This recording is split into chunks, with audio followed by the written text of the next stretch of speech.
After buying an old car and rebuilding it, a young nerd is possessed by it, and now his car decides to go after all those who mistreated him, revealing itself to be a monstrous vehicle.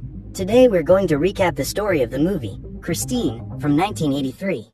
In a car factory in the 1950s, a line of Plymouth Fury model cars is being finished. However, one of them is special, a red model, which is being inspected by one of the workers.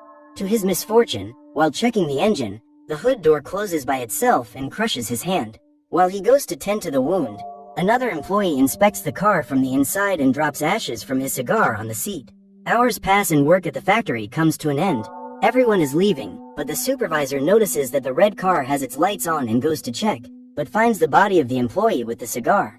Decades later, in 1978, a student called Dennis arrives with his car at the house of Arnie, a nerdy and clumsy young man. Despite their different personalities, the two become great friends and make their way to the first day of school.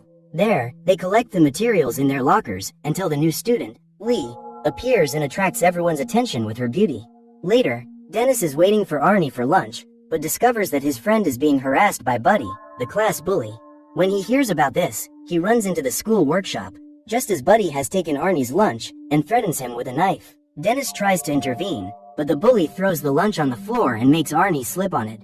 The fall leads to Arnie losing his glasses and, not satisfied with that, Buddy smashes them with his foot. The bully laughs at the whole situation, but Dennis takes advantage of his distraction and disarms him with a blow, followed by a punch right in the face.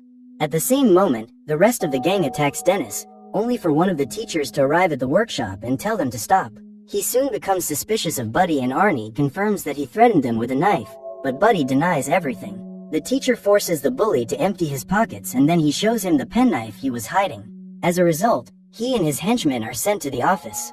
Buddy ends up being expelled from school, while his friends are sent to detention. At the end of the day, Dennis and Arnie talk about what happened, until, on the way, the young nerd sees a car in front of a house and tells Dennis to stop. They go there and find a red Plymouth Fury model car, the same one from the factory incident, but which is completely old and badly looked after. Arnie doesn't mind and becomes obsessed with the car, until its owner, old George LeBay, turns up. He says that the car is called Christine and that it belonged to his brother, who perished a few weeks ago. Because of this, the old man wants to get rid of the car as soon as possible and offers it for $250. Dennis advises his friend not to buy such a wrecked car, but Arnie closes the deal without hesitation.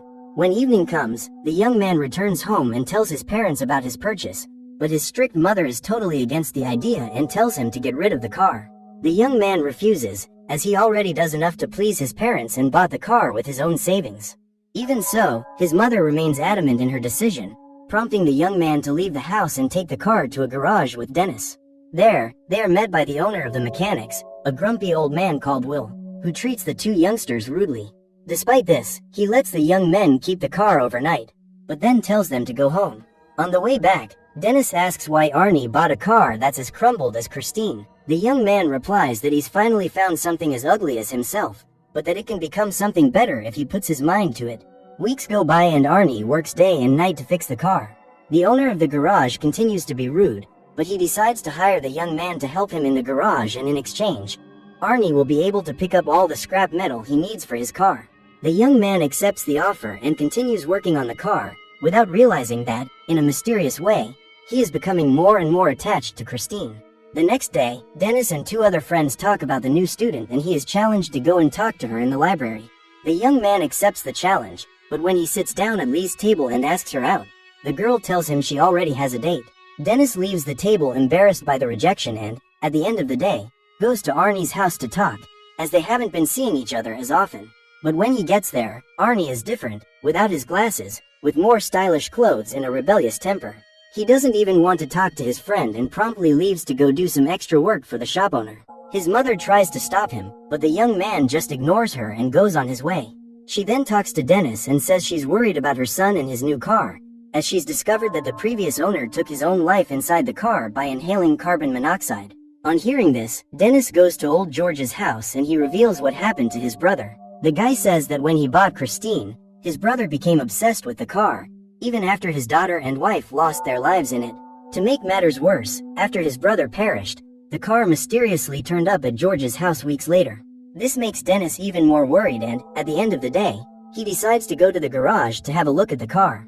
When he gets there, he tries to get into the car, but as soon as he pulls the handle, the radio starts playing and Dennis runs off before anyone sees him. The next morning, the young man goes to the school stadium to play a football match. Dennis is preparing for an important move, but in the distance, he sees Arnie arriving with Christine, fully restored, which attracts the attention of Buddy and his friends.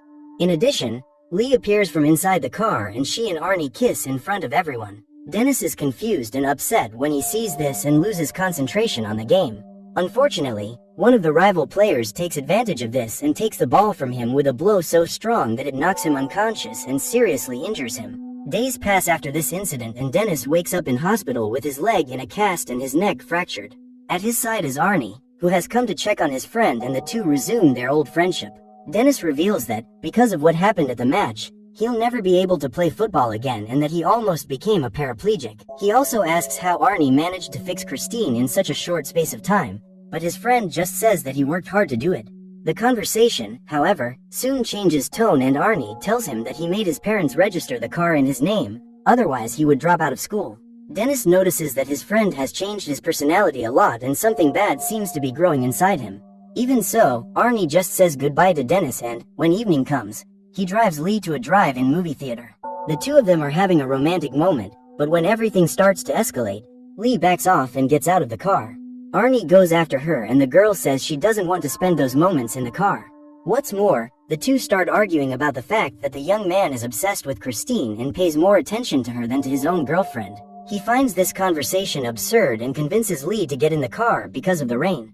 The girl agrees, but as soon as they get in, the windshield starts to malfunction and Arnie goes out to try to fix it.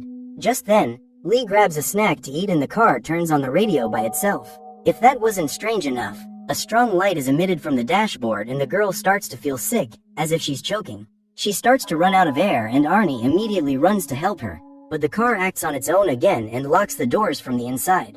The young man despairs and tries to open the door any way he can, but to no avail. Luckily, Lee, already out of breath, manages to pull the lock on the door and a driver standing next to her manages to open it. When he sees this, Arnie goes into a rage and attacks the guy, but the man just wants to help get the food stuck in the girl's throat out, and he succeeds. After this bizarre situation, Arnie takes Lee back home, but the girl quickly gets out of the car and doesn't want to talk. Even so, he tries to apologize, but Lee says that somehow it was the car that did this to her. Not only that, she feels that Christine seems to be jealous of Arnie, as something strange always happens when the two of them are together. Again, the young man thinks it's all paranoia on his girlfriend's part and promises that they'll talk it over the next day. Arnie then goes back to the car, only he can't start it. Instinctively, the young man tries to talk to Christine and tells her that what happened to Lee won't change anything and that she will continue to be his car. After that, he tries to start it again and this time the car works again. The two then return to the garage and Arnie leaves Christine there, but before he knows it, Buddy and his henchmen sneak into the place. After the young man leaves, the thugs go to Christine and, armed with sledgehammers, they begin to destroy the entire car. Not content with destroying the bodywork, one of the thugs starts tearing up the seats and destroys the radio. The next day, Arnie and Lee reconcile and go together to the garage so that the young man can get his wallet from the car. However, when they get there, Arnie is shocked to see Christine completely destroyed. Lee asks who did it and tries to support her boyfriend, but Arnie can't control his anger and forces her to leave. Later, during dinner, the young man tells his parents about what happened and they try to comfort him, saying that they're going to help him buy a new car. However, this only makes Arnie even angrier, because he knows that his parents, like Lee, never liked Christine. What's more, he blames them for what happened, because if they had let him park his car in the garage, none of this would have happened.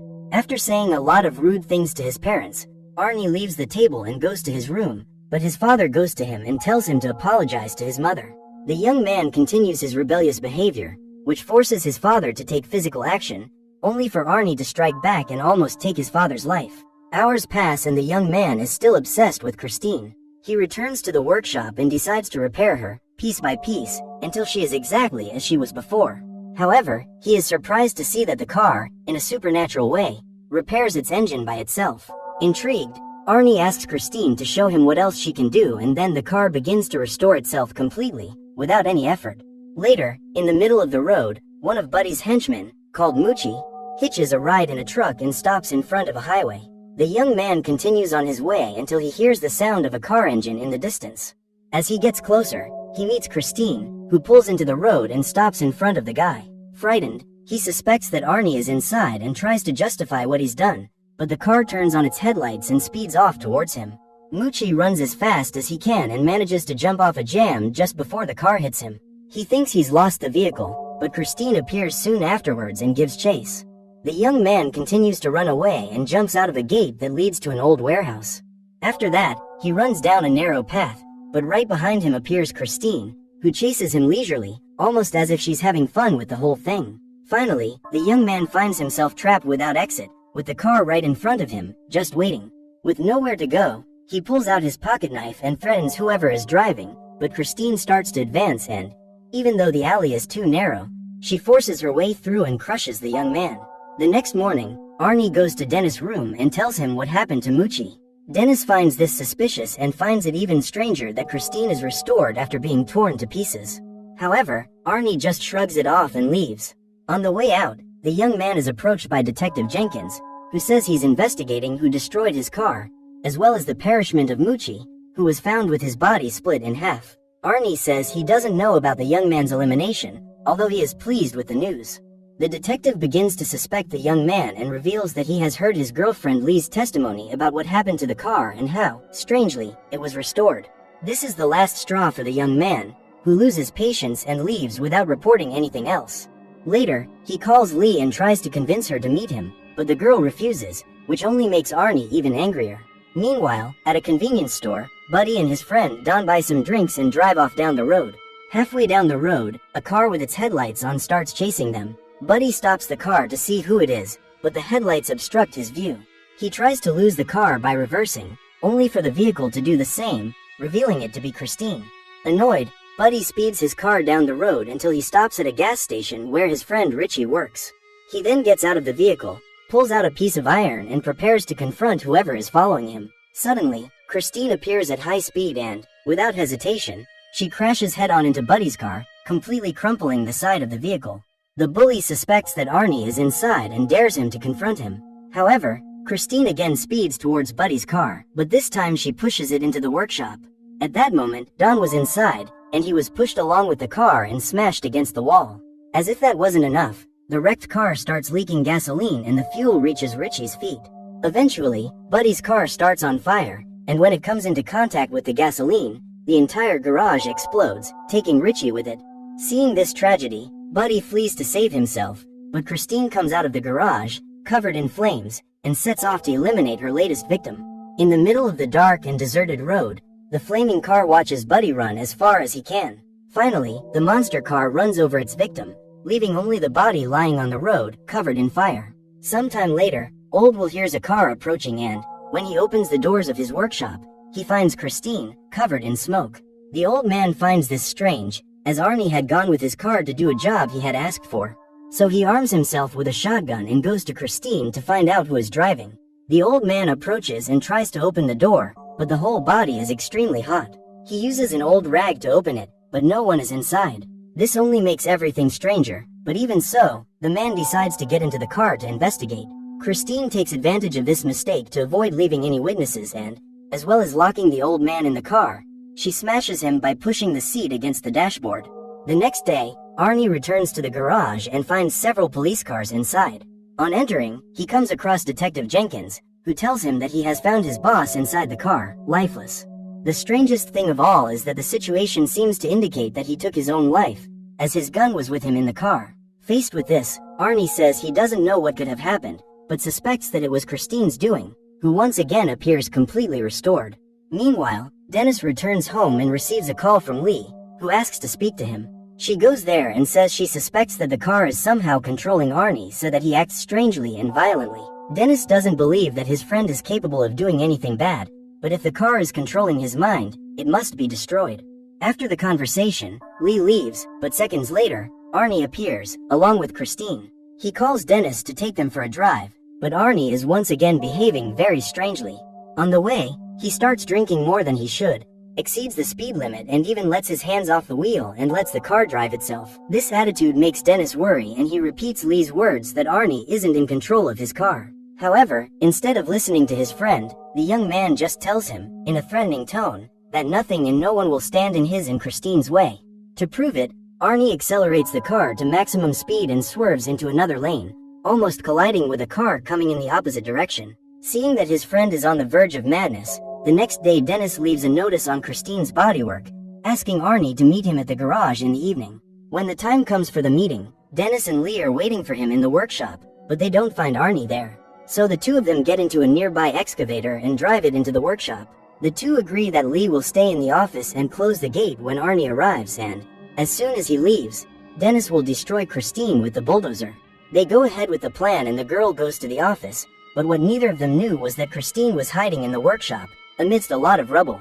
Then the car turns on its headlights and sets out to run over the girl who, in an act of reflex, grabs onto a dangling tire and dodges just in time. However, Christine doesn't give up and sets out to attack her again, only for Dennis to put the excavator's claw in front of her and protect her from the impact. After that, Christine backs off and goes to the far side of the workshop, while Dennis drives the tractor to the opposite side.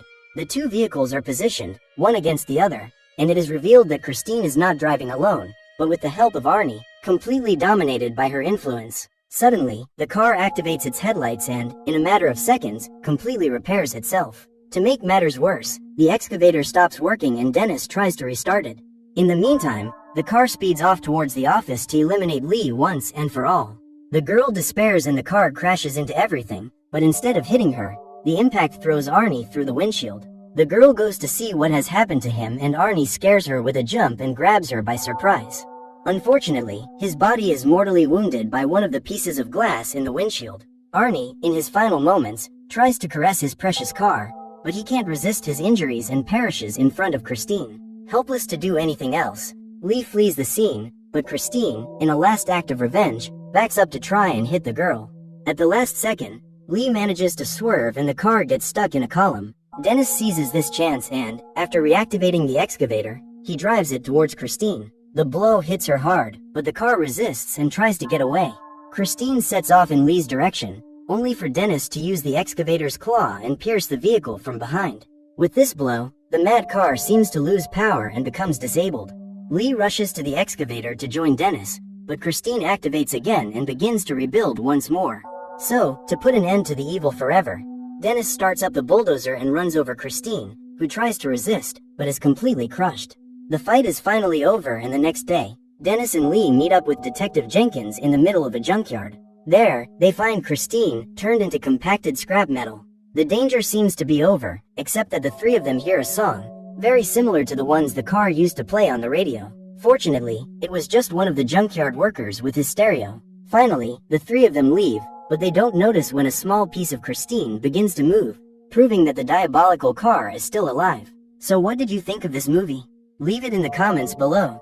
And if you liked the video, like and subscribe for more movie recaps. See you next time.